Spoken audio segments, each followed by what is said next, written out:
and welcome back to our second part of our discussion going through the album Cryptograms. We left off at Providence. Let's take a listen. Trent and Dave, listen to the song. Okay, and we are back with Providence. What did we think about Providence? Back to the creek. Exactly. It's It nice returns here. at the end there. Yeah, so like heavy on the reverse. Yes. Heavy on the reverse pedal. That's very apparent. And also, it's interesting because like when I'm listening to it, I can also kind of hear very faintly. I can hear what they're plucking in advance to the reverse. Oh, yeah? Like you can kind of hear, if you listen to it, you can kind of hear in the background, just like playing the notes. While everything's quiet, he's playing the notes really quiet in the background, and then you hear the notes come into reverse. Right. And it's interesting just like to hear like what they sound like forwarded, because it's the same thing, and in parts like they'll play that line, that ascending scale. They'll play it up and then they'll play it down. Yes. So you actually hear what it would sound like before you actually hear it in the forefront of the song. Yeah. Because like they do go down the scale later in the track, but you can actually hear what that would sound like very early on in the track if you just listen to it, and it's neat. They've got a lot of layers going on here. It's mostly guitar. Yeah. Mostly the guitars at the forefront. There's not a lot of voice. There is A little it's bit, there. but not much, yeah. It's very relegated to the back, just adding to that soundscape. So there's a couple instruments that I can't really make out. I feel like there is a synthesizer of some sort. It's not playing like very obvious synth tones. It's more just like making like a subtle and nice melody or like something there. I hear a bit of harp. Yeah, maybe? something like that, kind of plucking. Yeah, and there's definitely something that sounds like a like slide guitar, either like a guitar Yeah. played with a slide or like a lap steel or something has a bit of that. Yeah, and a bit of piano at the end as well. Yeah, everything plays off that major 7 chord. Yeah. So it's very mellow in the way that like it kind of just like melds together. The way I described it before was that like when you play ambient music with a lot of delay, a lot of reverb, it tends to just go into like you're playing every note at once. Yeah. So you're just like forearm and hand over all the white keys on the keyboard sort of thing. That's not what it is. That's not exactly what it is, because like things move out and things move up. So in importance, so like you get that ascending scale from the guitar, and then you get like the harp in the forefront. I really like the way that things move in and out of this soundscape. It is a little bit more. There is a little bit more. Basically, there's more in this than there were in other tracks. So there's more volume. There's more sound. Yeah. Basically, sound per gallon, or like whatever measurement you can give to a volume of sound. Yes. There's more of it here. Yes. Yeah, and I think in a similar way to White Ink, like the process of making this song was they had kind of one guitar bit. They're like, this is really cool, and then everything else just kind of got added onto it after the fact in multi-tracking. And the interesting bit about that guitar that I can share is I'm quite confident this was played by Josh, who is the bassist. Because there was a picture of him during the recording of Cryptograms holding a guitar, and the caption underneath it is something like Josh playing reverse guitar on Providence. And I'm like, well, there's only one very obvious reverse guitar on this song. So I don't know if that's... You did say that Josh did a lot of the effects, right? He does. Wouldn't say that's true necessarily. I don't want to. I don't want to like put too much credit on him. I think that's more like Moses's realm kind of thing. Oh right, yeah. No, that was my mistake. I knew that one of the band members had a lot to do with the effects and sort of like the electronic stuff. And I remember now that it was Moses. Yes. But yeah. I think the guitar sounds really good. It sounds really nice when it's played in reverse. And like I said before, this band is really good at doing very unsettling things. Yeah. That you can't really pick up on at the beginning. But there is an air of tension here.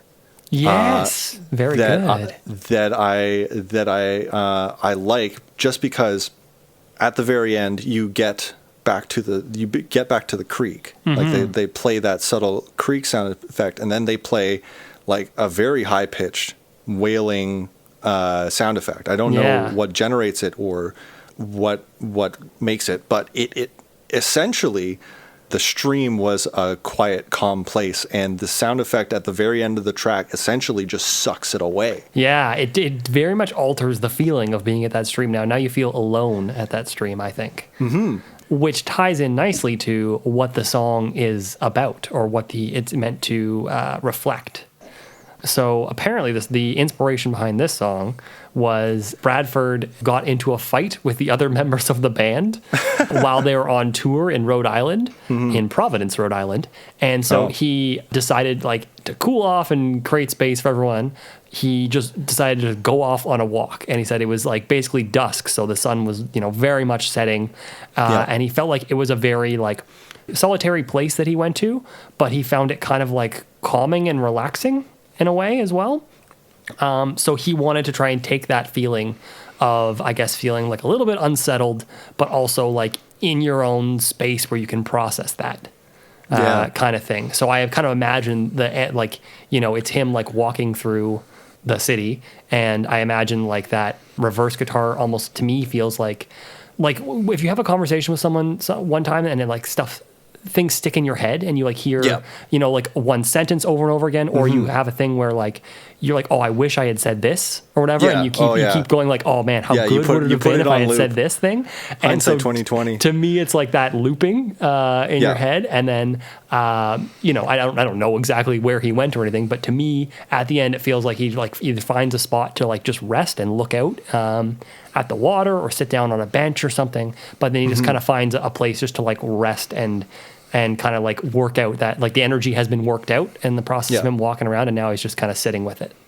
Yeah, I think this band is great at just like very subtly just putting very unsubtle elements into its music. And a lot of that has to do with just like the tonal quality that Bradford makes with his voice, and the fact that like it's always just floating in the background sort of thing.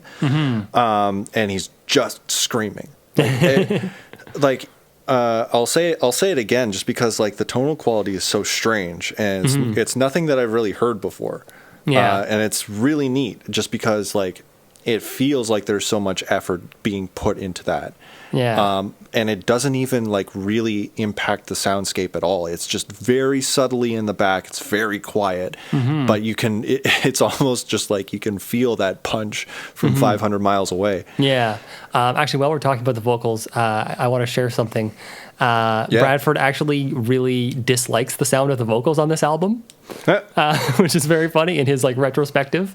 When he was talking about it, he said when he was a lot younger and he was recording on tape machines and stuff, because he loved to layer so many instruments together, the only way he could ever get his vocals to punch through is he would just turn them up super loud on the input, and they would naturally distort, right?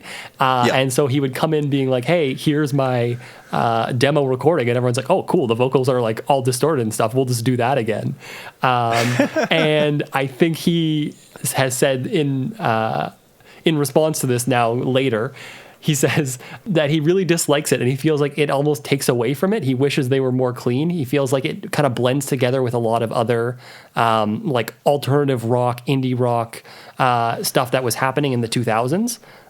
Like the best example I can think of is on Mr. Brightside by The Killers at the very beginning, when his voice sounds like it's coming through a megaphone. He feels like everyone was kind of using that same effect at the same time. And so he feels like it kind of places it in a time period, and he wishes the vocals were cleaner. But sorry, that's just a little tangent that I remember. I wonder if about that has anything to do with the label that they got on. Could be that, yeah. Because the label was, I don't know like how much of this that the label is influencing, because you said that the label really just wanted ambient music, and they didn't really care too much for maybe the more songs. So actually what's funny about that is it's the reverse.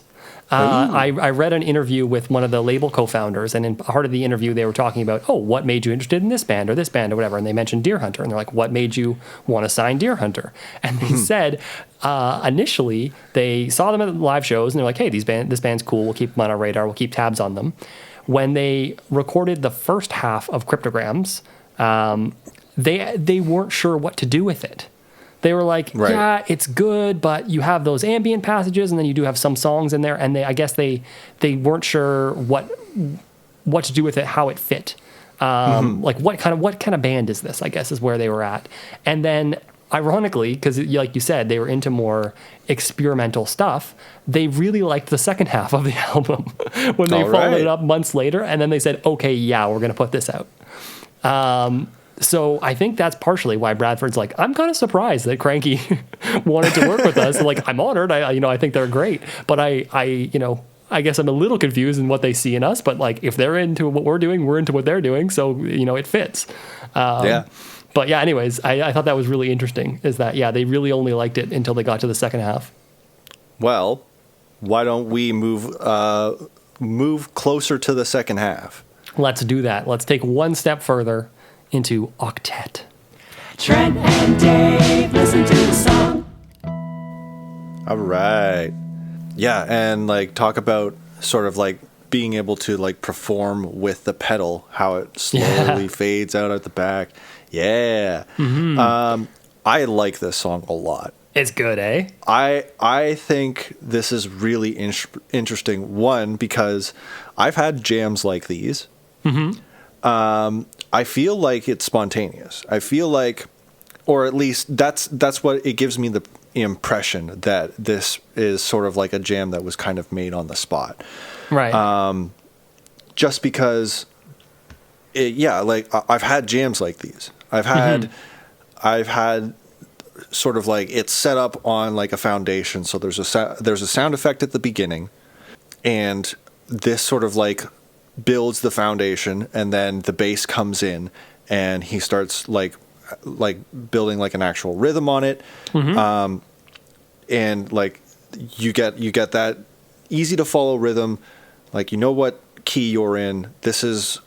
The bass is taking the lead right now. The bass is carrying things, and it's like one by one, each new element kind of just like adds in until everybody's comfortable with what's going on, and they kind of change with each other. Like the bass takes the lead. The drums are very splashy, very vague. The guitar is also super vague with the tones they choose. So like they're not stepping on anyone's toes. They're not stepping on the bass's toes. Same with the vocals. They're not trying to basically like direct the song, because that's what the bass is doing. The bass changes the root of the song, changes the chord. The bass is like taking the lead of the song, and so like everything sort of like builds on top of that. So that's what makes it feel like this is sort of like a spontaneous sort of thing. I don't know if you know about like how it was recorded, but that's just the impression that it gives me. Right. So this album, much like Turn It Up, when they recorded it, it is all live on the floor. So I think this song definitely originated as a jam. They might have been like, okay, here's the general structure of the parts that everyone plays and stuff. But I do think in terms of the pacing of it and stuff, it's done as they feel, kind of thing. It definitely feels like it's there. There's at least some elements that are incredibly spontaneous. Like, it does feel like there is a lot of improvised elements, even if like the only thing that was really known is kind of like what the bass is going to do. And then everyone else does their own thing. That could be what's going on. Octet means a group of 8. Yes, I didn't. I was trying to I don't know if Bradford was able to clone himself. My two theories for the name Octet are: the song is almost 8 minutes long, so there's that is the obvious one. The only other one I can think of, and I admit this is a stretch, but in chemistry there is a principle called the octet rule. Which is where atoms prefer to have 8 electrons in their valence shell. And the less electrons they have outside of that shell, the more unstable they are. Cool. So I don't know if it's like a reflection on either having achieved stability or the desire for stability. I don't know sweet. Exactly. I love that. I love that interpretation. I have no idea if that's correct, but I don't know if that's was intended or not, but that's the only thing I could find that made any sense to me.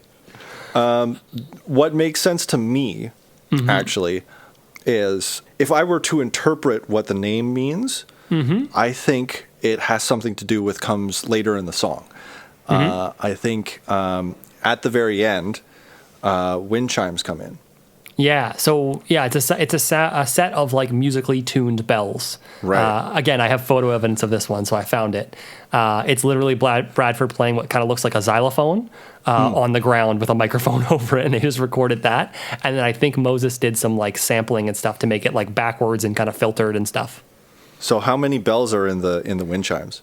It's kind of like a small xylophone, so there's probably like 12 or 14 or so. Dang. I was hoping there was 8. I don't really have a read for what the name means in accordance to the song. Yeah. But I do like the aspect of the wind chimes coming in later. Because when the wind chimes come in, everything sort of like drops out, like the bass drops out and the drums drop out. And then you get everything that was still in the song besides the bass and the drums almost mimicking the wind chimes. Yeah. They have sort of like the same tonal quality. They're the same, just like they're just doing their own pattern. They're slowly lilting in the wind sort of thing. And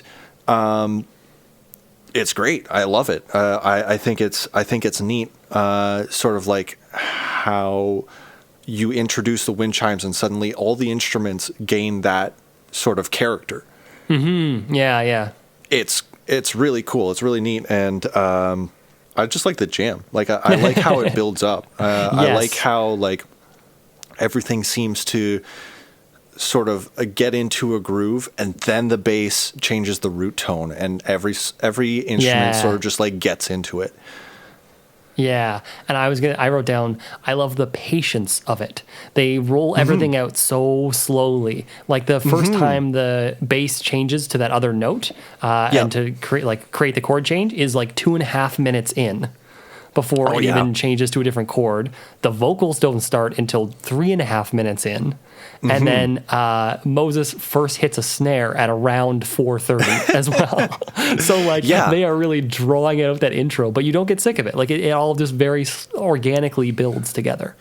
Yeah, and like that's another thing about like dynamics is like the way that like you can slowly add things and sort of increase its intensity, increase its impact, and sort of like nothing can get stale as long as you're moving. So this song constantly feels like it's moving to a high point, a crescendo, and then it slowly lilts away. Yeah, which is pretty cool. The other thing I wanted to point out is there's really only one line of lyrics in this entire song. I didn't think there was any lyrics. I thought that was kind of just like atonal shouting, but like, yeah, go for it. So the one line that repeats, and there's one little like tag that gets added on at once, but for the vast majority of the song, Bradford is just repeating the sentence, "I was the corpse that spiraled out." And he says this song, the inspiration from it came from the cover of a book. The book is called Closer by Dennis Cooper. And I looked it up. The cover of the book has what looks to be like a person laying down, kind of like a crime scene. Okay. And they have been like drawn on in like medical cross sections kind of thing. Yeah. So it's like their bodies being examined on the ground. So I think it's pretty clear how that relates to the rest of the themes of the album. But I think the like kind of like dreamy atmosphere, I guess I would call it, like kind of makes sense and ties into that. Like if you're, in surgery or something and like you don't really remember that feeling, but at the same time, you definitely remember like going into it and coming out of it, and that whole like time dilation that occurs and stuff. Yeah, this definitely does seem like a merger of like Yeah. their more traditional songs and then their ambient music. So you definitely get that vibe. You definitely get that dreamlike vibe. There is just like an inherent dreamlike quality to ambient music, and I get that a lot. And if sort of like that was the intention, because like you get that imagery, you get that sort of feeling of, especially in the end, everything's sort of like slowing down. Yeah. Completely, like when they tune the pedal out, when they tune the delay down, and it just like keeps getting slower and slower and slower. Yeah, they're just playing around with the rate. Yeah. Yeah, that's pretty cool. I think my assumption is I think they did that with a sampler, because in the photos, again from the recording of Cryptograms, they do have a Roland sampler as well. Oh, cool. So my guess is that that's like either the bells or another sound that's being played through that, and they're just kind of adjusting the rate at which it's like grabbing little pieces of it and then playing them back. But yeah, it's cool. What do you say we get into some red ink? Let's do some red ink, perhaps. Excellent. Trent and Dave, listen to the song. All right. All right, red ink. Yeah, so I think this is like, obviously with the name, I think it's similar to white ink. I think it's meant to be sort of like a palette cleanser. I wanted to know kind of like, is this the point that the sessions change over? Yes. So what's funny about this song is, this is the last one of the first session that they did. And the abrupt end that you hear at the very end of the song is literally the tape reel that they brought into the studio to record on runs out. So that ending I don't think was planned, but I guess they liked it enough to keep it. So there's a definite sort of like cutoff here, but there is a phrase in here that kind of sounds like a song that's coming up. Oh, interesting. Okay. I kind of hear a little bit of Hazel Street. Oh, interesting. In at least the vocal phrasing, that Bradford is like, you hear that very long, very slow, the same sort of like vocal qualities that Bradford has, but it has the same notes as Hazel, like basically the main phrase of Hazel Street. Okay. Da, da, da, da, sort of thing. And so like I wonder if they were writing that as they were recording this, or if they had something else on the back burner, but like, or maybe that phrase was just in their mind. I can help you out with that, actually. Sure. So some of the songs on the second half, like Spring Hall Convert and Hazel Street, are actually, the origins of them are songs that Bradford was writing as a teenager. Nice. So there's a very good chance he already had that kind of vocal melody somewhere in his head when he did that. So I would totally believe he might have just snuck that in there a little bit, or, just been, riffing and done something, kind of similar to an existing song before. It honestly, to me, like, I didn't know that these were two sessions. I know that there is like a definite like tonal change when we get into Spring Hall Concert and Strange Lights, but when we pass Strange Lights and get back into Hazel Street, it kind of feels like things like take a reverse. So like with this song, I just kind of thought that maybe things were a little bit more connected than they were just like split into sessions, right? Which is entirely possible. Like songs take a long time to write, so like ideas have a long sort of residence in your brain.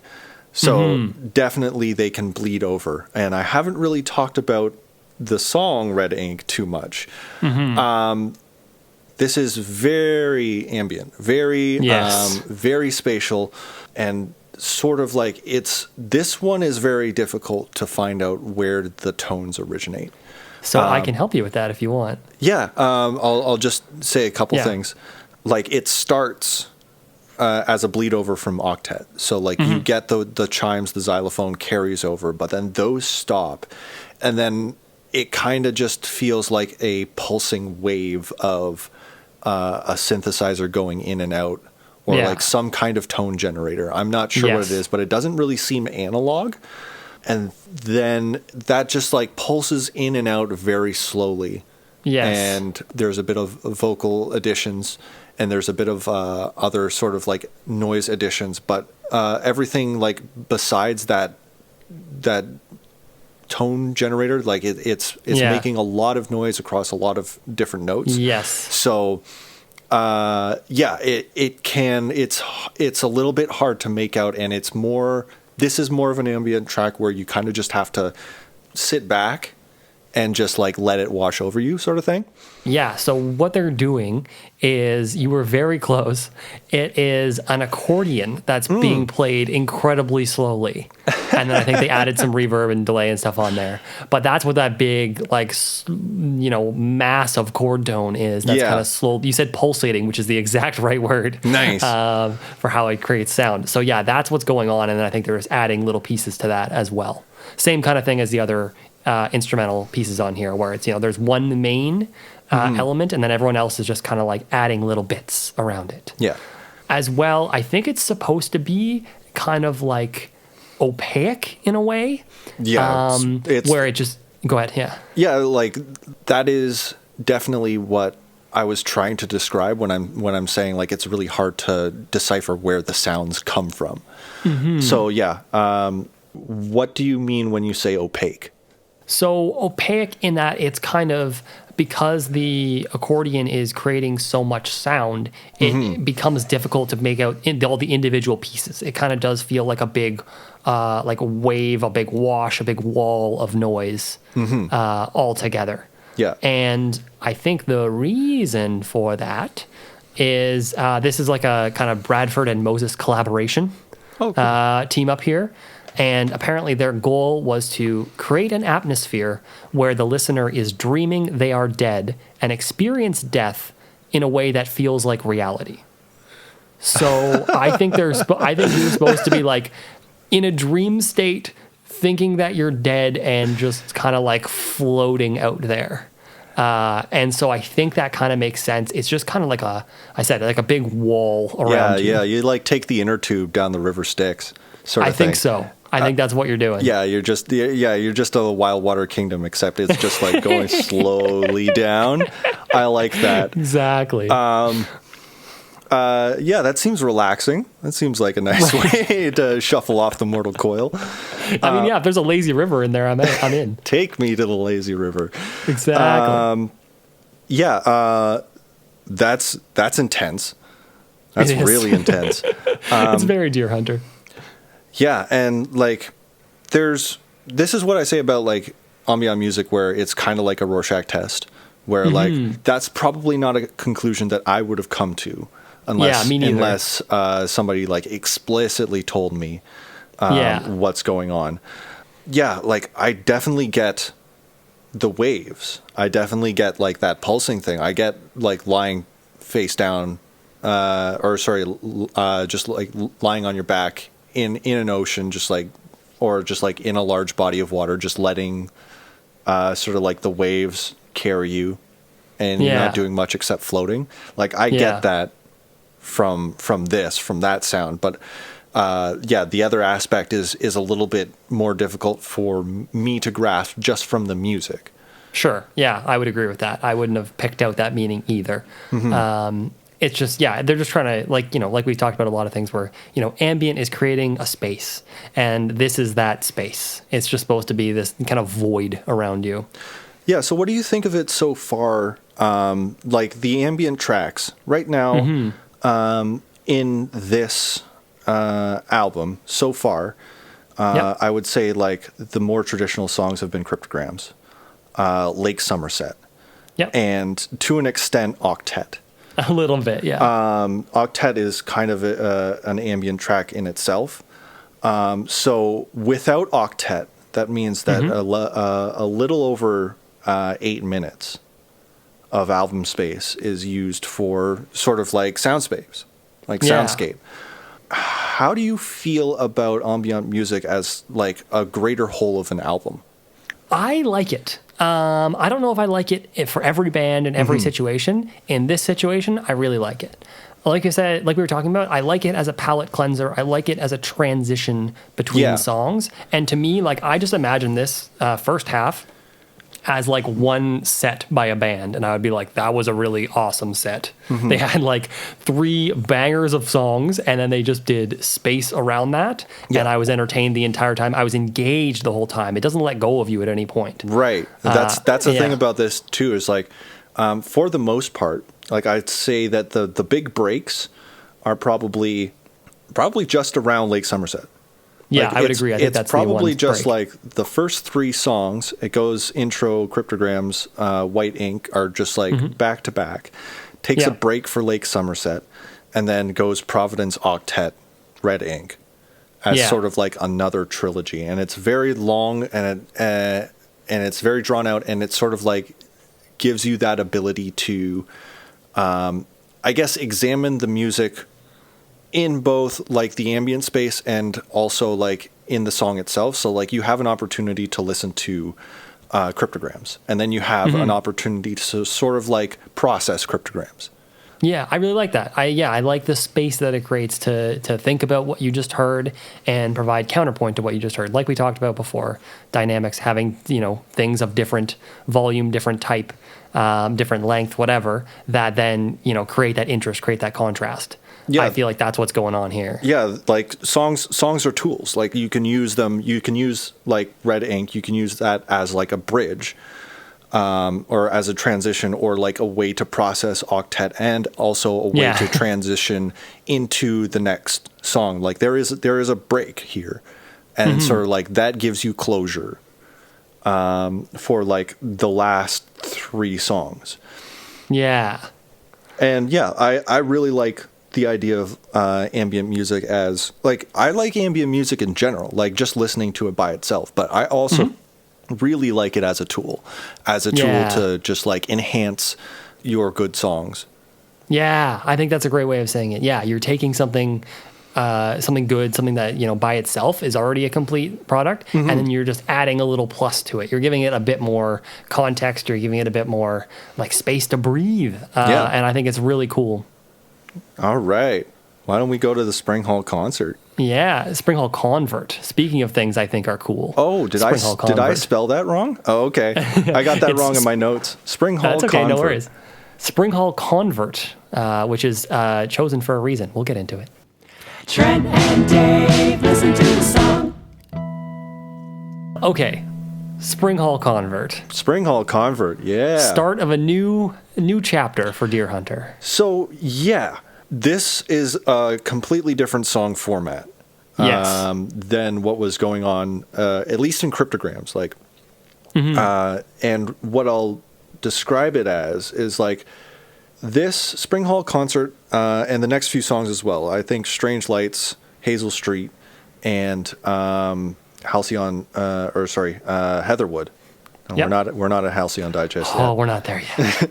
Heatherwood, they kind of have a similar format where the lyrics will go for a bit. The band will lay sort of like a foundation around those lyrics. And then there will be just like an extreme exploration of like the format that they've made through shouting mantras, like the classic Deerhunter stuff, except like this is sort of like a more crystallized form. So they're taking that approach and they're putting it into a format, I think. Yeah. With this one, the vocal tone also is a lot different, I think. Yes. And it really feels like Bradford is sort of just like biting at every syllable. It feels, it kind of feels like sort of that tone that Bradford had before, where he was like yelling at a brick wall so loud just to make it through the reverb that he put in. It's sort of like that vocal exercise, that training kind of just like carried over to how he's performing these vocals now. Like it feels like he's biting into every single word that he says. So it's very strained. It's very like right close to the mic. Yeah, it's like everything was done with intention up until this point, but I feel like he especially at the start of this song, really paces out how the length of time between words. And you can kind of hear the two, I think there's two guitars both playing the same two notes. Yeah. And they're not even quite in sync with each other because I think they're just feeling out that intro in terms of like there's no like set tempo for that intro part. Yeah. They're just kind of following along with Bradford. And so I think that makes for like a really like suspenseful kind of opening because you're left just kind of waiting for the next word he's going to say, the next chord that's going to come in is really cool. And you're right. The way he's saying the words is so much quieter and so much more restraint than he's had up until this point. Yeah, it sounds quieter. It definitely sounds quieter. I'll give you that. But like when I was listening to it, and also when I was looking at the live performance as well, he's right close to the microphone. He's like fully enunciating like every single thing, every single little piece of. But like every single piece of the song is being like fully developed.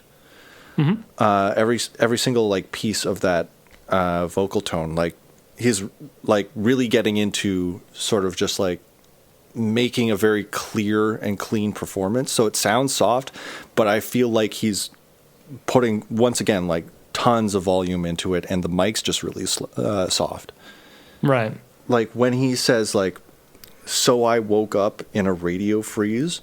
Yeah. It's really clear, like you said, but it's just really quiet and on your end, and the guitars are trying to like dance around it.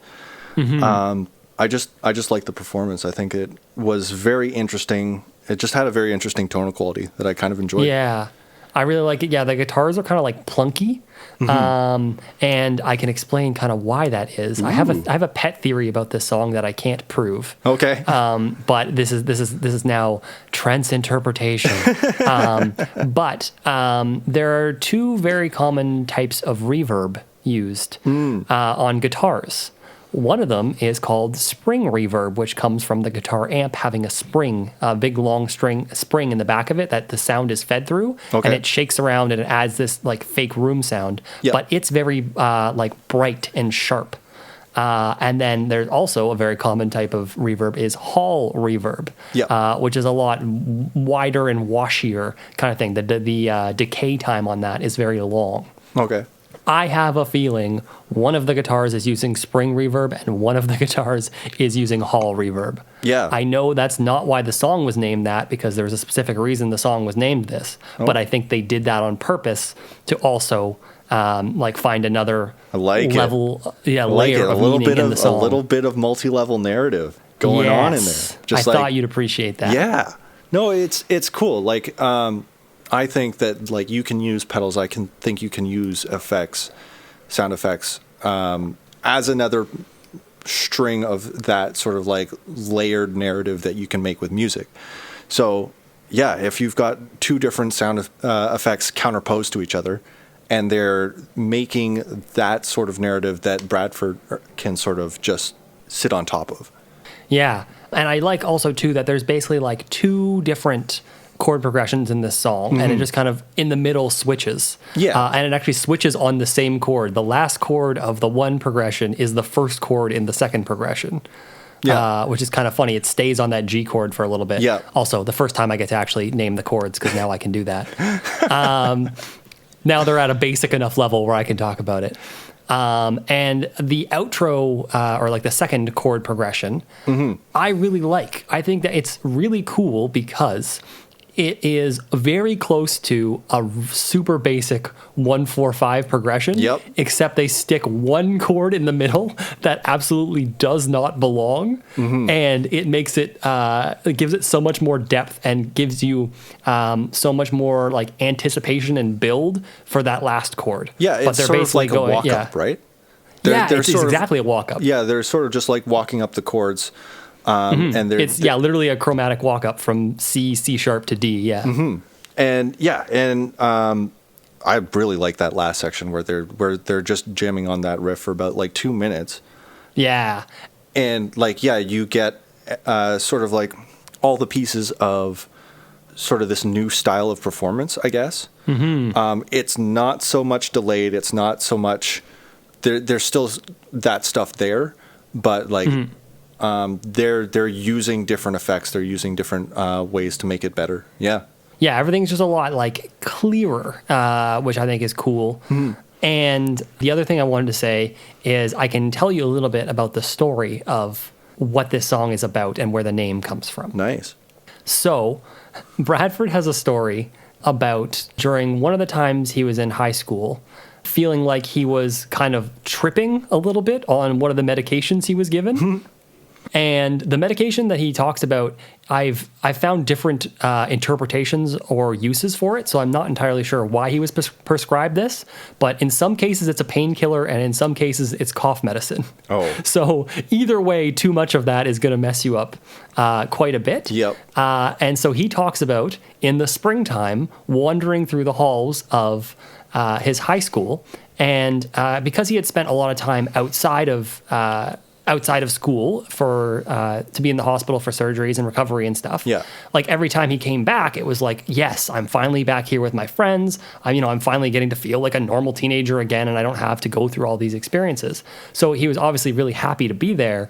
And then he said he kind of stumbled upon this really cool scene of, I guess it was like early enough in the day that like the that really nice like kind of golden sunlight in the morning was like streaming through the windows, and two of his friends that he mentions at the very beginning, a couple of girls, were just like hanging out there, and the way the sunlight was hitting them, he was like, they're glowing. They're beautiful, and they're warm, and they're inviting. And he said he just felt so comfortable and so happy in that moment.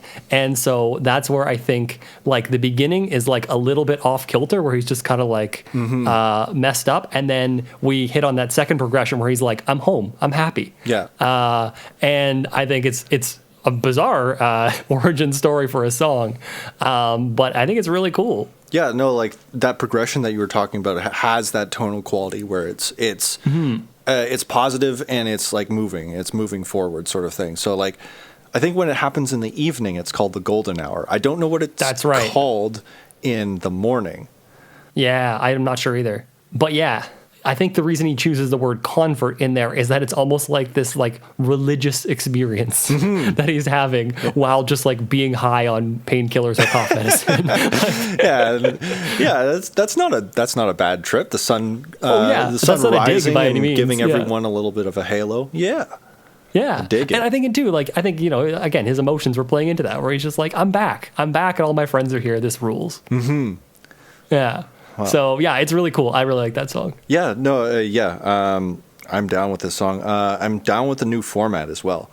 So let's get into Strange Lights. Let's go even deeper into that format. Let's go. Trent and Dave, listen to the song. All right, Strange Lights. Let's walk into the sun. I think that's like a great way to finish the album, honestly. Like it's got like that finality to it, that sort of just like capper, and I think it's a really good choice. Yeah, it would have been, it almost feels like a victory lap. Yeah. Because it's all chorus front to back. Like obviously the chord progression never changes. The vocal melody never really changes either. It's just like, we're in chorus mode, baby. Yeah, and I mean, like, I would, that's what I would say if this were the last song of the album. Unfortunately, it's not. It's not the last song of the album. Yeah. This is probably my one criticism to a lot of what's going on in this album, in Cryptograms, is that there could probably be, and I think we talked about it before, but I don't actually know who the producer is. On this album, but I think there could be just a little bit of a rearrangement of the songs on the album. And like tonally, this feels like a final song. This feels like a finale. Yeah. They even literally say that they're walking into the sun. Yes. In the lyrics. So, in my mind, and I'm not I haven't done almost any producing, so I'm not skilled, or like I don't have any experience to make this decision. But in my mind, I feel like this song should be the last song on the album. Right. I feel like this and probably Heatherwood would be a good candidate to just change places, right, or move some things around. But I like this song. Mm-hmm. The only thing. The only like reason that I say that is because like the first time I listened to this song, I thought the album was over. Right. I honestly thought the album was over when Strange Lights ended. And then I tabbed back to Spotify and there were 3 more songs. It was like, oh, this is kind of a little bit of a whiplash. Right. Yeah, and you're talking about like just that chorus all the way through. Let's just play a song that just plays the chorus, no verses. Right. Exactly. Yeah, and they've got that sort of like semi 4-chord song. They play the 2-5, or they play the 1 to the 5, and then a little bit of a variation. So it's like a half of a 4-chord change. And and then they just bring that through the entire thing, and that is kind of like the new format where they'll do the lyrics. They have the lyrics that goes on for about like the first minute and a bit of the song, and then they have that format set up where they can just coast on it. Yes. Yeah. And like I'll speak again about like the tonal quality and the change in the tonal quality. I don't think there's 2 different vocal tracks anymore. I think it's kind of just one present recording. Yeah, I think he's definitely like not doing like 2 tracks and then just smashing them together at the end. He is absolutely like there are 2 tracks. He's singing harmonies actually for the first time. Right. That's actually what I meant. I meant like there's a different format to like the vocal performance than like the rest of the entire album. Yeah, absolutely. Yeah. They're a lot more produced. They're a lot more upfront. And yeah, because he's singing harmonies, like it's very clear that he wants you to hear the words now. And what's funny actually, and I don't think this was intentional, but in the very last verse there, or like, I don't know what to call it, verse section, the harmonies fall off and they go kind of back into the just doubling, and then it gets a bit loose in there too. And there's just one little line where they actually get a little bit off and out of sync with each other. I'm like, it's back. Like you're not completely off that yet. Yeah, there is one point in the song where I think Bradford thought they were still going through the chord changes. Mm-hmm. And the bass and the guitars and everyone else is not going through the chord changes. I think that's what you're referring to. Yeah. I honestly think it works. I think it. I like it. It's good. I think it keeps going through to the end, and like they adapt to it immediately, and they just keep going.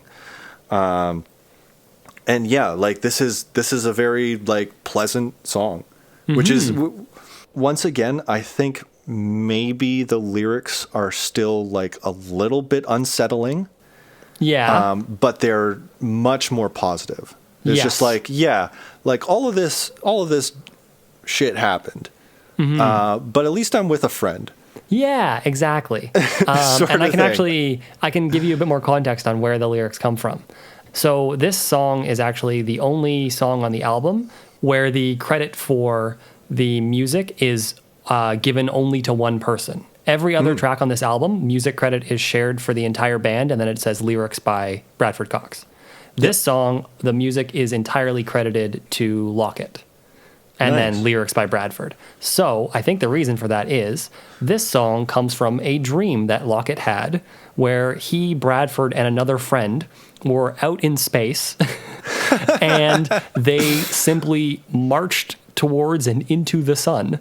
But it was like a really positive thing. Like they were kind of like going on a trip, an adventure together. And they're like, we're just going there. And so Bradford's like, whoa, that's a really weird dream. And I guess like maybe he made these chords and he's like, these chords are like how I was feeling in that dream or whatever. And so Bradford used that to create the lyrics. And Bradford said, it's mainly about brotherhood and friendship. It's about companionship and facing uncertainty with someone to share it with. Yeah. That's sick. So yeah, it is. It's like a nice positive song for like how kind of strange the lyrics are. And like there is like a lot of that like strange quality that comes in at the end when they're sort of like coasting out. Like they're all doing their own thing, and there's a little bit of lilting, and there's a little bit of sort of improvisation with the vocalist and the guitars and everything, until it sort of just like kind of slowly fades out again. Yeah. I get the idea that like things were or are a little bit messed up, but they are getting better. Yeah.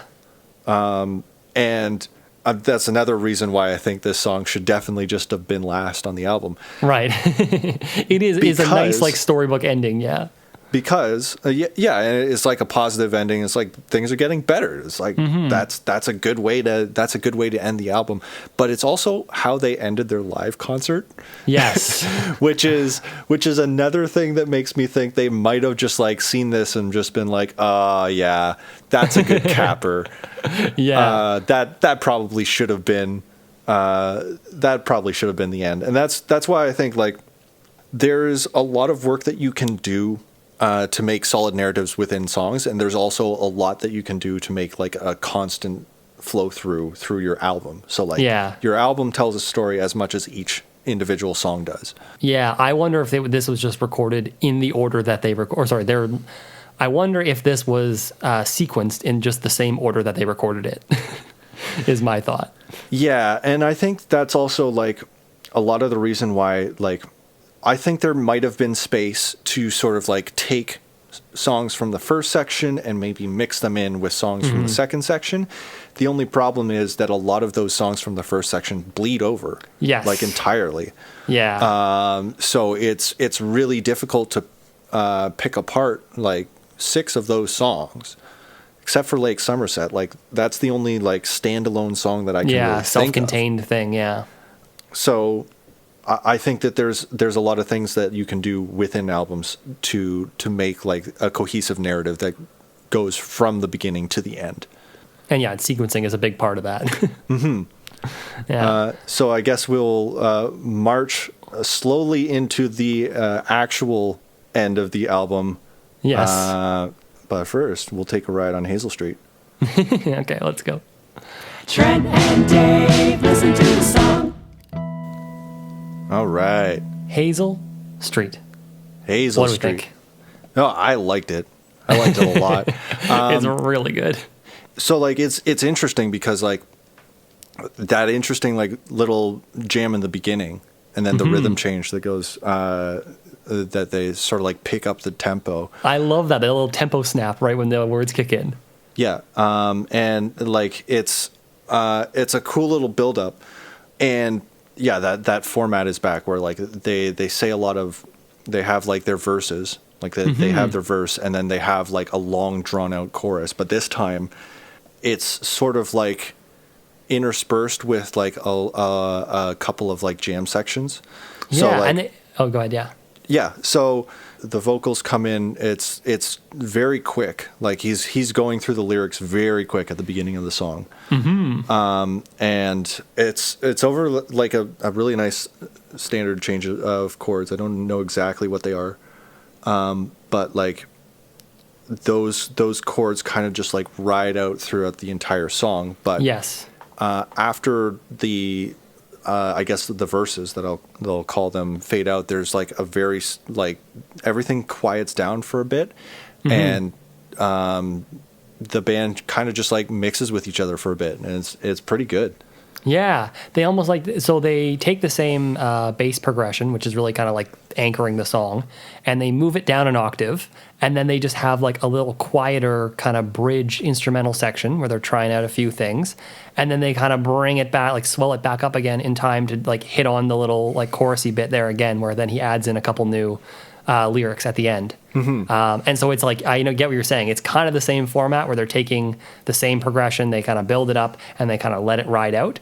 But I like that they play around with where the time that they let it ride is, because it's like in the middle, and then you come back from that and you end on the chorusy bit again. Or I guess the whole song's a chorus kind of thing.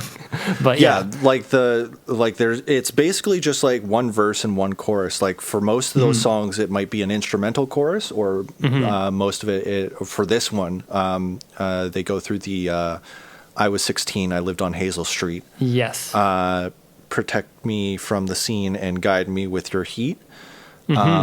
And then the last one is different. Ice forms in the sheet, they're melting in the streets. Yes. The ice forms in the sheets, they're melting in the streets.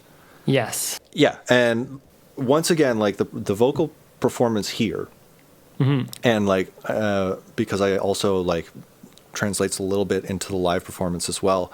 When he's performing this, like he's right on the microphone. Yeah. He's like really loud into it. And it gets this sort of quality that like the band is in front and Bradford is way up behind on like rafters, just like shouting down. Yeah. It's a really cool sound dynamic. I really like the way that like everything's sort of like set up. Yeah, I obviously love the sound of this song. I like that each of the guitars are doing their own separate arpeggio that doesn't really line up with each other. So it just kind of creates this like bouncing thing where your ear is kind of being drawn to both at the same time. So they just kind of become like this like jumbled mess of notes, and they're kind of sharp actually, but they don't do like, but at the same time, in context with everything else, they don't like jump out at you and they don't like take away from the focus of the song. They're just kind of this like cool texture occurring in both your ears, which is really cool. I like that a lot. The bass.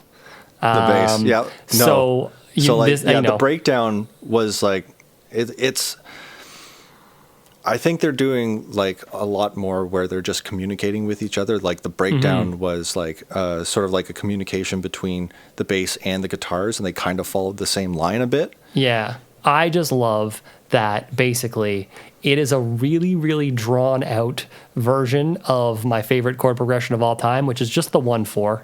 Just 1/4. That's all you need. And they're just dancing around the 1 for a little bit. They keep kind of playing around with the root note there. But then eventually they finally settle onto the 4. And I'm like, yes, there it is. Yeah. So like, there's my new order chord progression. Yeah. The root is like the 4, which is I was 16. And then I was 16, and it moves up to the 5th, and then it goes back to the 4th, and then it goes to the tonic. Yeah. And yeah, it's just a really nice, a really easy cadence that you can do a lot with. Yeah. Yeah. Exactly. And yeah, so like, I guess that's a good maybe segue into talking about like this definitely has a different feel than the first. Bit of it. It might even have a different genre. Ooh, I would say kind of, yeah. Would you maybe put this somewhere around post-punk? So I think it takes influence from post-punk for sure. I mean, obviously the bass line, I compared it to New Order. You can't get more post-punk than that. But I would say like Cryptograms, the song, is probably the most post-punky on this album. Oh, okay. Like it has that like really like, you know, focus on minimalism. It has a lot of like space in the reverb and space that they leave, and kind of like the bleak lyrics and stuff. That's kind of like the post-punk world, if that makes sense. Yeah. This one, I feel like it's not quite dream pop, where like dream pop is supposed to be like very relaxing and like almost like a song played in slow motion. It's not quite that, but it's so like light and airy. It does this like song. Yeah, it does give that vibe. It feels like they kind of build a foundation at the beginning of each of these songs, and then they just pick them up and they just sail away, sort of thing. Yeah, it's almost like jangle pop, if that makes sense. There's like I'm interested. What is that coming from? So jangle pop, to the best of my understanding, is kind of like a subgenre based on like bright, arpeggiated, or lightly strummed guitars, creating a pop song. If you think of a lot of stuff like Laurel Canyon stuff from the 60s, okay, like think like Beach Boys kind of stuff, Mamas and Papas kind of stuff, that's like kind of like the origins of jangle pop, right? Where they have those like kind of like very pleasant guitars that are like very clean. And they're usually very upfront in the mix, and then they have like really just like nice relaxed vocals, if that makes sense. And oftentimes they'll have like very nice harmonies and stuff as like well, especially those two groups I just beginning mentioned. portion of like New Vibrations. Yeah, kind of like that. Yeah. Okay. So I think this is kind of jangle poppy and kind of post punky at the same time. Interesting. I was going to compare it just a little bit to post punk, but like, yeah, like if you've got that read on it, that's great. Yeah. But give me your interpretation though. How do you associate it with post punk? Well, basically just because like they're writing that and they're developing on that sort of basic chord change, and like the lyrics seem very floaty, very ethereal, very spacey, and everything sort of seems to be riding on. Like they build up that chorus. They start at the verse and then they build up to the chorus where like everything drops, and it's the bass and the drums and the guitars for a bit, and then the lyrics come back in and they sort of ride that for the rest of the song. But every time they come back into it, there's a little bit of a change. There's a little bit of a variation. Yeah. The lyrics change subtly. But they kind of seem the same, like ice forms in the sheets. Like it's very very spatial, very ethereal sort of thing. While we're talking about the lyrics, can I give you some more context on the song? Absolutely. So what's going on with the lyrics here is that this is a very old song of Bradford's. He actually said he took some of the lyrics that he had in a notebook from when he was a teenager. And this was a song where he was, he references being 16, being a teenager. Yeah. And I believe that year he spent, he says the majority of it in the hospital. I don't know exactly what amount of time he was in the hospital before, but basically large chunks of his life just living in the hospital when he was 16. And he felt like he missed out on a lot of important experiences that other teenagers were having at the time. Like he talks about like 16 is the summer when all his friends got driver's licenses and they could experience freedom for the first time, and he was confined to a hospital bed. Yeah. And so he said this song is like a fantasy of what his life would have been like if he had been the person he wanted to be physically. And he says like healthy, cute, as examples of what that person would be. And he said there was a street in the town that he grew up called Hazel Street. And it was like a quiet little street in the downtown square. And he would look at it when he was driving by in the car, and he just started to imagine if he was a different person who had grown up in that place. And so he especially says he also compares that with kind of the strain and conflicts around some of the relationships he was having at the time. And that just gave him this desire to be what he considered to be normal and grow up, be a different person in a different place that wouldn't have these problems that he was having. Okay. So it's like he's like gazing out a window, imagining he's someone else. Yeah, sort of like protect me from the scene, protect me from this place that I'm at, and guide me to some place else. Yeah. And yeah, I guess like the way that like those lyrics reflect on the music as well, like you were saying, sort of it sort of like hangs on that dominant for a bit. It hangs on that 4, and then that 5, and then that goes to the 4, and then it goes back to the 1 as sort of like a resolution. So like every time that happens, it's just like bringing you home just a little bit. Yeah. Yeah, and I certainly get that kind of idea of like going to some place. No, I don't want to say better. Like going to some place like comfortable and familiar, and like and a place where you want to be, sort of thing. And like you want to be on the 1. You want to be on the tonic. Yeah, exactly. Yeah, that is a really good link between those two ideas. That's dope. All right. Do you want to take a look at Tape His Orchid? Let's go into the shortest instrumental on the album. Just a little teaser. Just a little tiny break. Tiny break. Exactly. A little Tape His Orchid. Trent and Dave, listen to the song. All right. Well, that was nice. Yeah.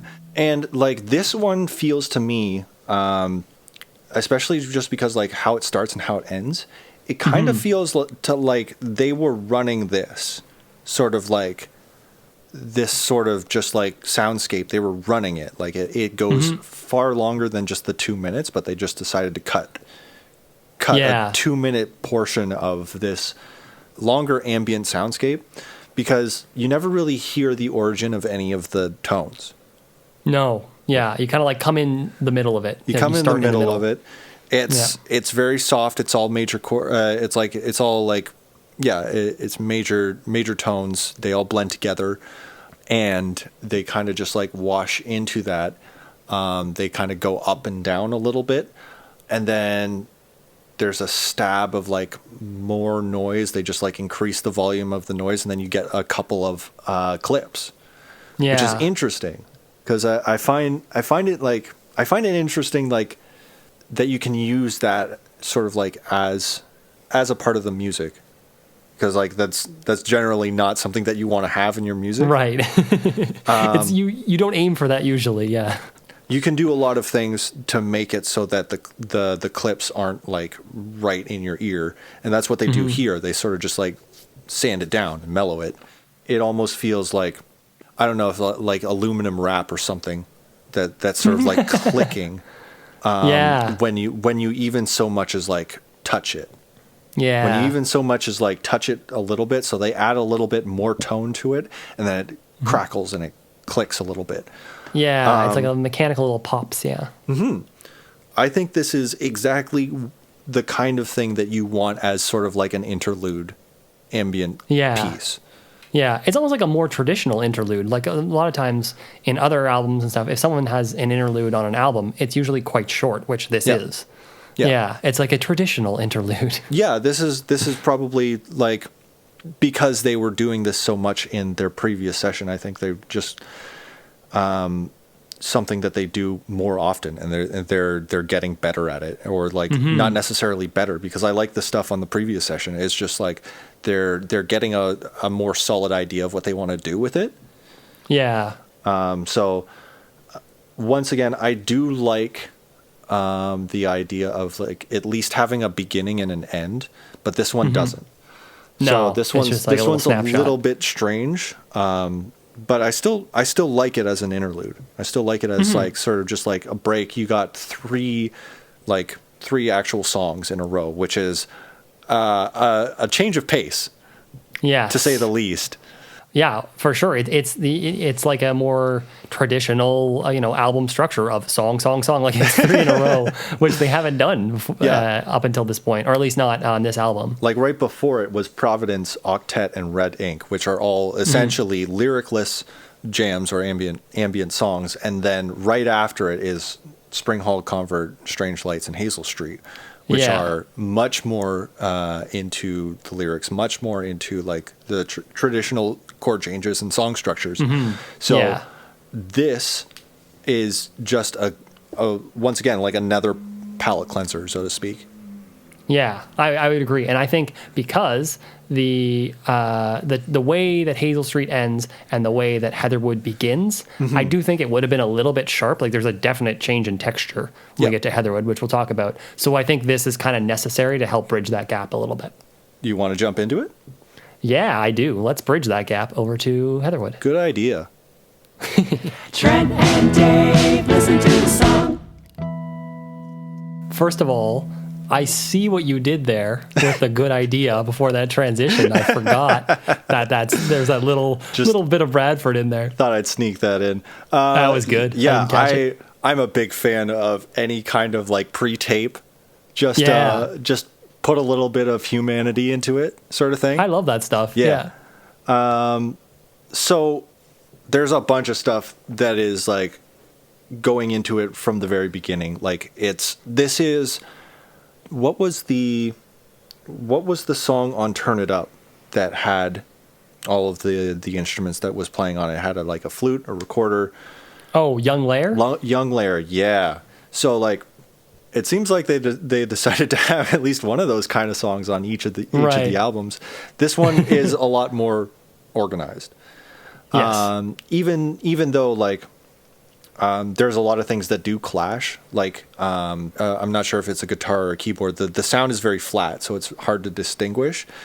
At the very beginning, the that thing? Yeah. That's a keyboard, I think. That's a keyboard. Yeah, it does tend to clash with a lot of it because it's just using it's just like moving a major chord up and down. Yeah. Yeah, that tends to clash when they start either like singing the lyrics or like going into the mantra at the end, was not seen again. So that kind of chord certainly clashes a bit. But I think it's fine just because like everyone's having fun on this song. Yeah. Like they got the wood blocks going. Somebody's brought like a janitor's key ring and they're just jangling it. I thought those were keys. Yeah. And then I think I hear like someone constantly just flicking a lighter in the microphone. There's something like that. There's like a click kind of sound like that. It feels like it's just a lighter with no gas in it. It's just like they're just clicking a lighter into the microphone like every other beat. And it's great. It's fun. Yeah. I think it's cool. I was also going to say, in terms of weird sounds we haven't heard before, I'm pretty sure there is a drum machine on this track that's just playing the kick drum. Because if you listen to the sound of the kick drum on this song versus the other songs, this one's very like rounded and boomy kind of. And it could be that they just mixed the kick that Moses was playing differently on this song to suit it. But I would find that kind of strange if they decided to radically alter their approach to recording just this one song if it was all in the same day. I think it's just a drum machine just laying down that solid boom, boom, boom at the bottom. Well, this song... and they're just building stuff around that. Yeah, this song does seem a lot different from like, I guess every other song on the album. It has the same form as like Hazel Street, Strange Lights, Spring Hall Concert, where it's like there's a bit of lyrics at the beginning, they make a foundation, and then they either change the foundation to a new form, like the bass has a new riff at like the second half of the song, and then they just they continue that chorus, I guess, that they follow through the rest of the song. So but the way that it's different is in tone and mood. Like this seems just like a lot more jovial, a lot more like everyone's just having a good time, having fun. They're doing weird stuff, and they're just creating something a little bit lighter. Yeah, and I think it's cool too. I love the tremolo guitar on the right. They haven't used that effect yet. And they have it like a very heavy tremolo. I was going to say that, which is really cool. Yeah, the very beginning of the song, they play the phrase that they use in the second half of the song, and I guess that is the effect that they're putting on it, sort of that tremolo. On the guitar, it sounds good, and it's a good way to sort of like start the song, and then there's like a little bit of whiplash when the keyboard comes in because it's in a completely different key, in a completely different mood. And it's just like sort of just like to break that seriousness for a bit, and let's have fun. Let's jangle some keys around, and then we'll get back into it. Was not seen again. We didn't do any of this. Right. This never happened. We never had fun. I also was talking about the guitars. I like in the left channel, the left guitar is mimicking the same rhythm that Bradford is singing at, but he's playing completely different notes. Which is really cool. So it's like they're playing this like weird unintentional harmony between the two of them that I don't think was planned at all. And also the harmonies that are actually being made in the lyrics. Like it's interesting now that you pointed it out to me. I didn't sort of like get that at the beginning. I thought that it was I guess it is Bradford doing two tracks and sort of just harmonizing with himself. I kind of thought that maybe there was a different singer, but no. This case, this one actually illustrates to me like this tells me like absolutely that it is Bradford just doubling up. Yeah, I think even that chorus, like and by chorus I mean like group of people singing. At the end there, I think that's just layers of Bradford. Really? I tried to listen really hard to see if it was different voices. Maybe it is. But from what I remember looking at the album credits, I think Oh, no, I'm completely wrong. Never mind. Never mind. Josh and Lockett are both credited with vocals on this album, Nice. and I'm very confident they're on this song. Because there's really nowhere else you hear, at least you can like presently hear another voice. Yeah. So yeah. And that actually, like that chorus at the end where they're all saying the one phrase, it does have a different quality to like the rest. Like they're farther away from the microphone. They're all singing into it. So yes. and it's neat. It's a neat way to end the song. They sort of just like follow it out, and then they give a little whistle, and that's all they wrote. Yeah, the whistle is strange. I don't know what. Like you said, I guess they're just having fun. They're just trying some stuff out. Yeah. But to me, tonally, the whistle is kind of odd, but compared to what else is going on. Like the background vocals at the end there are kind of like somber, right? They're repeating kind of like a pretty serious line. And they're all very far away from the mic, which I like because it's a different sound that we haven't heard before. We haven't heard a group of people far away in a room singing like that. So it's a different texture at the very end. You're like, oh, cool. But then the whistle is like, kind of punctures through that a little bit, which I mean, it's fine. It's fine. I just find it kind of strange. Like I said, I don't think this should have been the last song on the album. I think that Heatherwood could have been swapped with Strange Lights. And I think there's probably a couple of other things that you could move around. Not necessarily like just like what's going on with like the beginning session and the end session. There's certainly like something you can do to make a broader narrative, like a broader cohesive narrative that goes all the way through the album. Was Not Seen Again is definitely like, it does sound like maybe a final statement as well. But I think Walking Into the Sun is just really good, like imagery and just like really good, like positive feeling ending the album. Yeah. I can explain a little bit about why this was chosen as the last song. Okay. And you're right, it does have to do with that Was Not Seen Again. The theme of that is that Bradford said when he was born in Athens, he was born, I guess, at home, in a house that was built by his dad on a little street that was small enough that his mom actually got to name it. Nice. I guess maybe they were the only house. I'm imagining it was kind of on the outskirts of town. And so she named it Heatherwood Lane. And kind of morbidly, he says, I always figured I might go back there someday to die. I like circles. So wow. I think he's like, this is, where I came into this world. I left, I did all my journeys, and then maybe someday I'll go back there. Nice. And so I think that's why he chose it at the end. For him, it has that, significance of being like a closed loop of his life. Yeah. I agree with you though. It's a pretty it's a pretty dour note to end on, I guess. It's not necessarily dour, but like given that context, that you've told me, that makes more sense that Bradford would put it at the end. But a listener, I think I've talked about this before, like a listener doesn't have that context. Yes. So they're doing that all through just listening to the music. And the only problem with Heatherwood being the last song is that Strange Lights was 3 songs before it. That is the only problem. No, I know what you mean. If Strange Lights wasn't even on the album or was like on a different album, then I think like that sort of final narrative would make a lot more sense. But because Strange Lights is here on this album, it just seems out of place.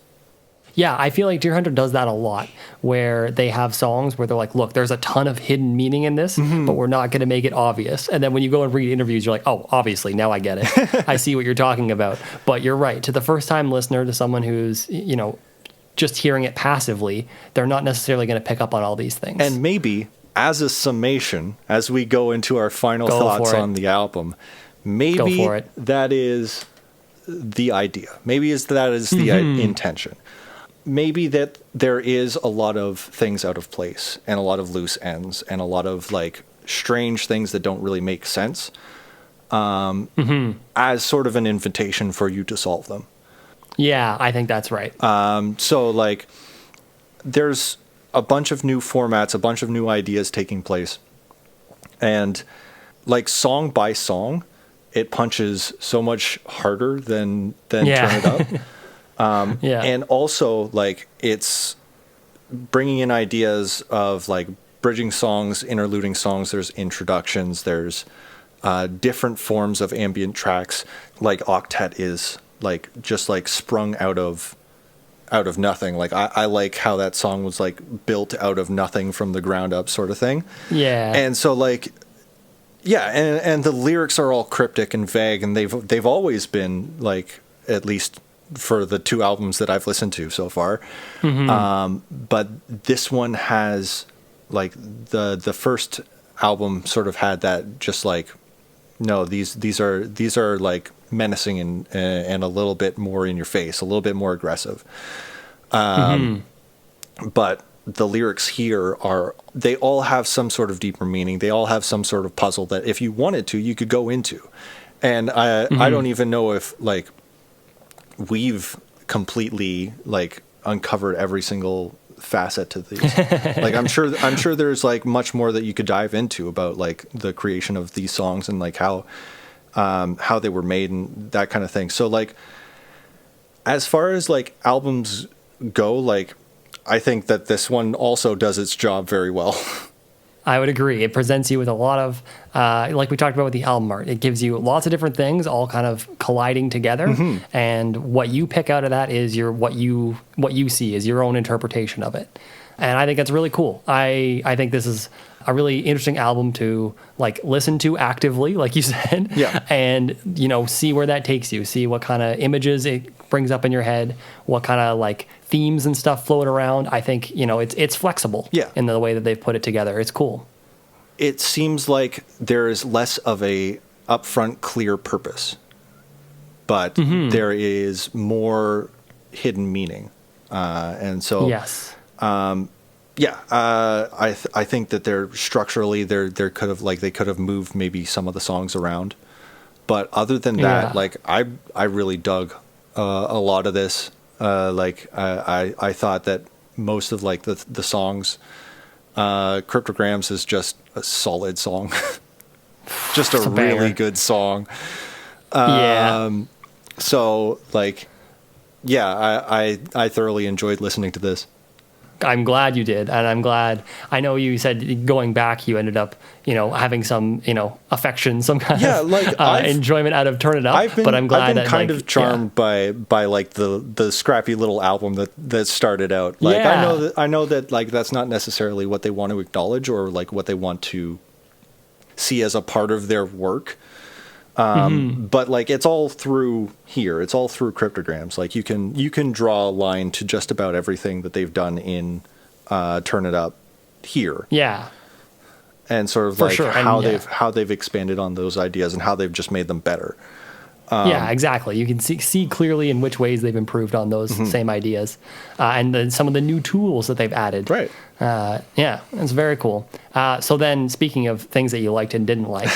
What is your favorite song on this album? I can't really not say Cryptograms. Oh, nice. Okay. It's very difficult for me to not say that Cryptograms is my favorite song on the album. It's really solid all the way through. But if I'd have to probably make a addendum, allowed the trilogy of the introduction, Cryptograms, and White Ink, I think is really fun just to listen through all the way through those 3 songs and then just stop it there. I think it's a really interesting experience because like you get that introduction, you get that bass intro, and it sort of like leads all the way through to the end of Cryptograms, and then you sort of just like get a moment, like 4 minutes, just to like comprehend what you just listened to. And I think it's neat. I think it's a neat like 3-act structure of sort of like music. Yeah, that's a cool answer. I agree with that. In that it's its own like little chapter kind of tucked away there. And of the ambient pieces on this album, White Ink is definitely my favorite of them. Nice. So I would agree with you that little section captures a lot of what I like about this album. However, my favorite song on this album is undoubtedly Hazel Street. I love that song. To me, that song is so like up in your feelings, if that makes sense, where you're just like alone processing things, and that like snap of the tempo at the beginning. I love that as an intro to a song where it's like, whoa, okay, we're going. And especially the delivery of the lyrics starts very quickly. I love that. It just like, it kicks you in the butt right when it starts. Yeah. And it almost feels like a person like taking their time to compose their thoughts and taking a sigh and then just be like, okay, here's everything I have to say. And it's like, and it does, they say a lot in that first, first verse. Bradford talks really quick through it. Yeah. And so I love it. Yeah. Hazel Street is also like, I really like that song as well.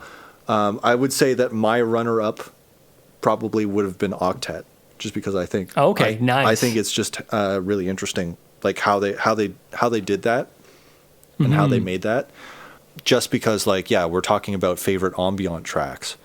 That's sort of like a mixture of their ambient music and also their more traditional songs. Yeah, I would say you're right. That's a good like marriage between the two. Like they really come together in the same space on that song. My run-up for sure would be Spring Hall Convert. Nice. Once I knew the story behind that, I'm like, oh, it's everything about this is now clicking with me. And I said the chord progression at the end with the little chromatic walk-up. It's just unusual. It feels like safe and pleasant, but at the same time a little bit weird. And to me, I like that. I like just a little bit of weirdness with my pop. Yeah. And so I like they stick one strange chord in there. Like they're like, no, you have to deal with this if you want to enjoy our pretty little pop song. And so I really like it. I think it's really cool. It's really interesting that like you're down with the second half, and I'm completely down with the first half. That is interesting. I didn't even realize. Yeah, we both picked distinct sides of this album, which is cool. Yeah. What would you think was probably something that didn't do it for you? For me, my least favorite is Red Ink. To me, it feels, I might be using this word incorrectly, but it feels like monosyllabic in a way, where I feel like there's just one idea being presented. And what I like about a lot of the other ambient ones, or I guess maybe just White Ink and Providence, is that somewhere around the 2/3 mark of each of those tracks, it transitions to a different idea. Right. They keep sometimes they keep the pieces the same, sometimes they introduce a new piece kind of slowly, but the song changes a little bit. And I'm like, cool, we got somewhere. We started here, we ended up here. It was all one journey.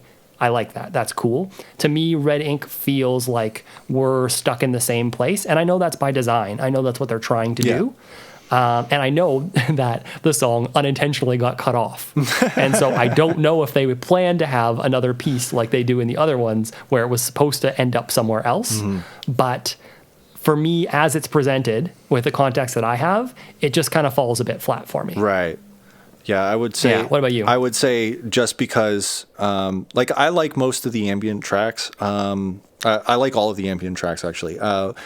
What I was going to say is that sort of like judging those based on like their placement and like their quality, I don't think I can do it. I'd rather just like compile a list of like the actual songs on the album instead. So I'd probably just I would compare all the ambient tracks to each other. That's why Octet is kind of like a runner-up, because it takes the lead on that. So like out of all of the songs that aren't ambient tracks, I would probably say that Heatherwood was probably... Oh, okay. Just because like it's a little bit out of place, it's a little bit clashing, it's a little bit off compared to the rest of the album. I still like it. I still like the tune. I just think like as far as like I think it just got a bad rap just because of I think Strange Lights is a really good song.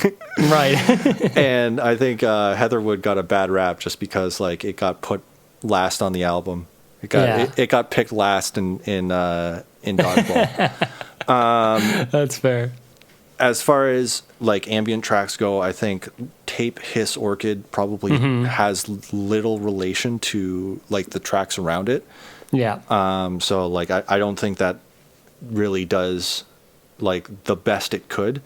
But once again, like I can't really say anything good or bad about ambient tracks. They're what you sort of make of them.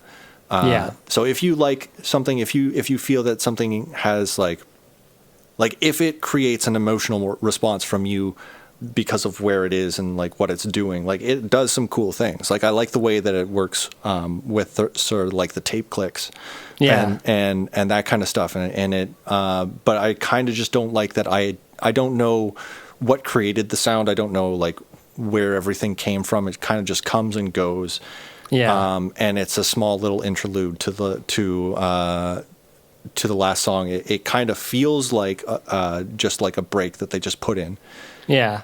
It feels almost like if you're like at a party and you just like filter into a group of people talking and someone's like in the middle of a story. Yeah. And you're like, okay, let me try to start picking this up. And then like for whatever reason, you're like pulled away from that. And you're like, I never heard the end of that story either. I just heard a bit of the middle and I'm like, I got questions. Of the Deerhunter albums that you've listened to so far, where does this one rank? Man, I do really think a lot better of Turn It Up.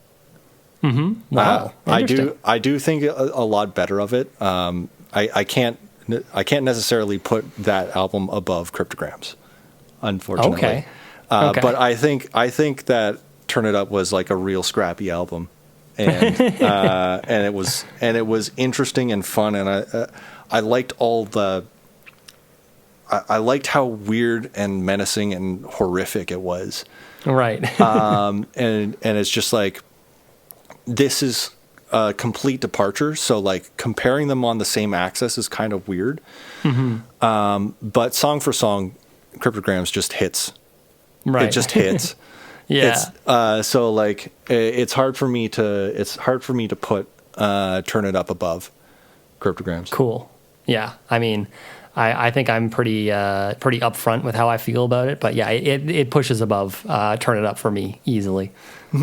It's got the songs, like you said. It's got hits. It's got bangers. It's got tunes. You can throw on any one of these songs at a context, and you're like, oh, that's a pretty good song, and you don't have to be like, okay, so listen, this album is kind of like an aggressive hazing ritual where they're just going to try and be as loud and abrasive as possible, and it's cool. It's its own thing. That's what it's going for. Like, you don't have to give a whole story on what the album is.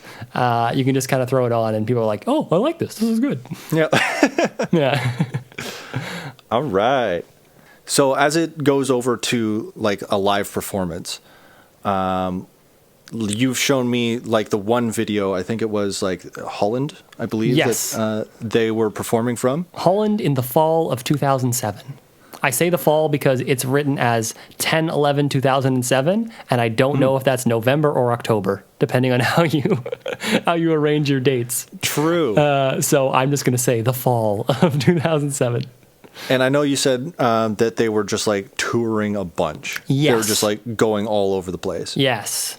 They're doing it very much the old-fashioned way, and it's kind of like still the tried and true way of making it as a band. Is you play as much as possible, you play everywhere you can, and that's the best way to get people to see your music, to see your band, hear your music, by just putting it in front of them.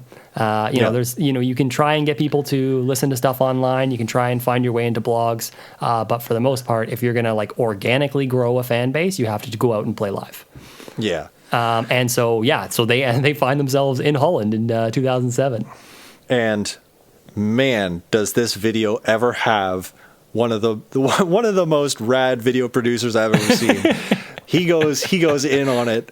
He puts the wave effects. He's got like the filters. He's got like the Dutch angles. Oh yeah, they're having fun in with Holland, it. Of course. Very good.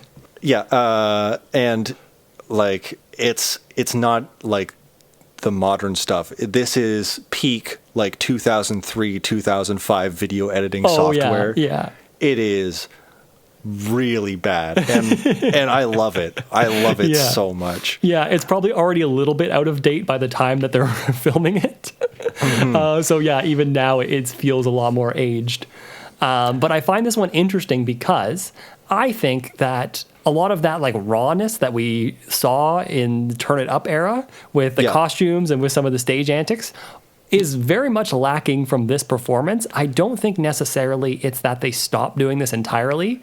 From interviews and stuff I saw, people still make reference to Bradford doing that stuff at shows. I think it's just this one, they're on tour, and so they're like, look, we can't do that every night. We're going to be, or like, I guess Bradford specifically is going to be exhausted. You don't necessarily know the climate in every country that you're going to. Yeah. So like, no, I get that. And it's definitely much less of a dynamic performance. I know Bradford was just like running around the stage in the first video that you showed me, and he was like climbing on the drums. But for the most part, he's up front, up center. He's got the tambourine, and he's just going in on the microphone and the pedal board that he's got. And so I think it's funny too that he has this little star-shaped tambourine. And like that is his instrumental contribution other than his vocals. And the pedals. And the pedals, of course, yeah. Right, the effectstruments. There you go. And I think it's funny because the tambourine is actually quite present. He holds it pretty close to the mic, so you can hear it a lot of the times. But what's funny about that is because he's holding it close to the microphone, when he switches to the reverse reverb for his vocals, you can hear the tambourine going backwards as well. Does it actually catch? Yes. Like, cool. You can hear it. You can hear it while he's singing. You can hear this like sucking sound, like I don't know. That's not bad. Picked up on the mic. No, it's kind of cool actually. And at the very end of the performance, I'm skipping ahead a bit, but at the very end when they're kind of making like a noise collage, he does just put the microphone right up against the ground. And starts hitting the tambourine on the floor and playing that reverse. So he is doing that intentionally when it happens. Yeah, I think we said this earlier, but for the most part, like there isn't like standalone ambient tracks except for maybe like the introduction and maybe like a couple of others. I think Hazel Street kind of there. I think there's like a lead into Hazel Street. Yeah, there's a bit of lead up to it. And that kind of thing, and that's when the videographer decides to go AWOL with the wavy video effects. Yes. But yeah, I think it's more like that vocal tone that I talked about, sort of how Bradford is like right against the microphone and he is just belting into it. Yes. But in Cryptograms specifically, when you get to that like chorus section where everyone comes in and like Bradford puts the reverse effects onto his voice and the reverb effects, he just has to scream. Yes. And it's so cool. It's really haunting in a live setting. Like I said, like he's like way in the back now. Yeah. Like instead of being up front and center where he actually is, it feels like his voice is being like astral projected to the top of the rafters and he's just like shouting down on the audience. Yeah. It's really cool. Yeah, I would agree with that. It is very cool. And I think that's a bit of a product, again, of the space that they're performing in. I think especially when you just roll up to a new stage, a new venue on tour, you're like, I don't know what the sound system's going to be like. I'm not really sure how well I'm going to be able to hear myself. I think he approaches it with that confidence, with that volume, being like, I will be heard, which is really cool. And I feel like as well, you can kind of hear it a bit in the video. This is probably getting a bit nitty gritty, but I think you can hear the sound improve as the performance goes on. I think you can tell that whoever's mixing it is adjusting it as it goes on. Yeah, you said that there was like some issues with the sound. I didn't honestly hear that much. Like I thought Cryptograms and like how they started it was like pretty clear and pretty tight. Like it's obvious that they've been playing this for a bit now. Yeah. And so they've gotten a lot better at playing this song. And like the thing about the album as well, there are like artifacts of just like a band not being as comfortable with the music. So like those weird things where I think it was Strange Lights where Bradford kind of sings out of tune for a second. Yeah. Those things are gone. But like that just comes with like playing it over and over again. Yeah, and I think too, it also shows like you're saying, that confidence and that comfort with the material. Because I would say what really shines in a lot of the live performances for me is when they have that space to jam a little bit in those songs where they leave space.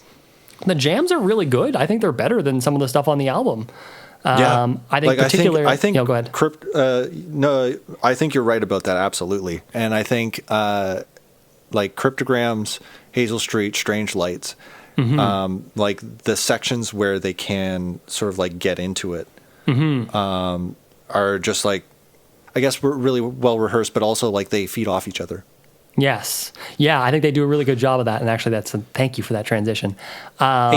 Because I think there's like a little bit of a nucleus forming, and this is me projecting. I don't know the full stories of dynamics and stuff, whatever.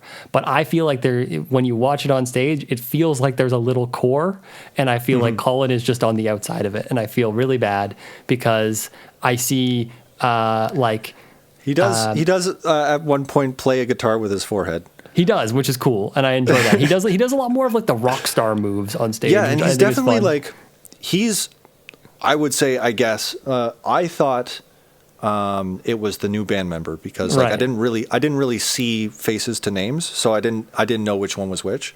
But yeah. He does at one point play a guitar with his forehead. Yeah, and his guitar. Yeah, and he's definitely and his guitar like, is also the most distorted. I would say, I guess he's providing that thought, really like heavy distortion it was sound, so it fits that he's then also like kind of playing rock star on the side. Faces to names, so but I think what I mean is that like during a lot of the jam sections, like Josh is looking over at Bradford. I think he talks to him at one point really briefly. Lockett is, he I forgot to mention this off the top, but has said that he struggles a bit with stage fright. Dang. So he doesn't like animate very much on stage, but he's definitely focused. And I see, especially towards the end when they take Strange Lights and they turn it into a pedal jam. Yeah. Then he's looking over and they're all like kind of focused. But he also gets that one spotlight, I think, where he's just playing by himself in like an effects. Yes. Like he's playing by himself. There's a delay, and the videographer has splashed like a large zoom in of his fingers on the fretboard. Yeah. Yeah. So yeah, there's that. He gets like a little solo section where he goes over. I think it's like an introduction into either Hazel Street or Strange Lights. Yeah. Yeah, so I think that's really cool, and I especially like when they do end Strange Lights and it becomes that little like pedal like noise jam kind of thing where they're literally just playing around with like creating delays, creating loops, and then just messing with them. It's really cool because the three of Lockett, Bradford, and Josh are all kind of down there in sync, being like, let's try to create something, the three of us. And it's obviously spontaneous. You can't really plan some of that stuff.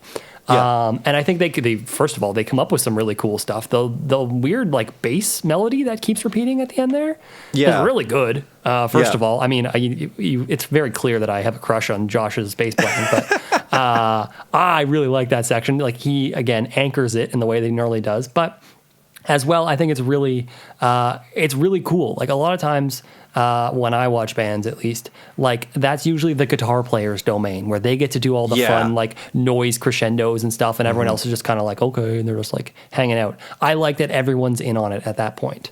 Exception being Colin, and I feel bad. Yeah, I kind of do get that vibe that like as the band members sort of get more comfortable with Bradford, a little bit of Bradford sort of leaks off, and they all like get that sort of play style into their own. And so like they can definitely I see them experimenting a lot with what they're doing. And also how do you think Strange Lights sounds as the last song on the set? I mean, you're right. It works very well. Yeah. Well done there, Dave. Yeah, so I think like kind of put a bow on all of Cryptograms here. I think Sure. that's what I really like about this album, and it shows in the credits in that the music credit is shared between everyone with the exception of Strange Lights, Yeah. and it shows kind of at the end where there's just a communal space just to create at the end where they're like, let's all make something right now, Yeah. and we don't know how it's going to turn out, but everyone's involved. And also, like, to that point, like everyone has their own ideas and their own Yeah. meaning for what they're putting into it. Especially Bradford, because it does seem like Bradford has a thought for everything that he does, Yes. and which is great because like it allows for everyone else sort of just like to get into that mind space of like very intentional music making. Yeah, and so to me, like that's I don't want to peer too far ahead because you don't have the context of that. But to me, there's like a little special era of Deerhunter where the space is kind of the most collaborative it's ever going to be, and we're like just opening the door to that right now, and I really like it. Great. Yes, Great. So with that, I can give us a transition out of here. Yeah. So two housekeeping notes. One being we committed to doing every album of Deerhunter's discography. However, I forgot to talk to Dave initially about your feelings on EPs, of which the band has Right. 3. Right. So I thought, and Dave, again, in classic fashion, has agreed to a terrible idea that I've come up with, is that we should include EPs if we're going to be, comprehensive in our look at this. We got to do Yep. everything. But in the same way that an EP is kind of a chance for a band to try out a different sound or experiment a little bit or, become kind of its own self-contained thing, I think we have the opportunity to do that with EPs. Great. And so originally in our first episode, I forget if I included the joke or if the joke was cut, but I accidentally called Deerhunter Beer Hunter. And it was very funny. We all agreed that it was worth a laugh. And I think we jokingly said, "Oh, that's another podcast."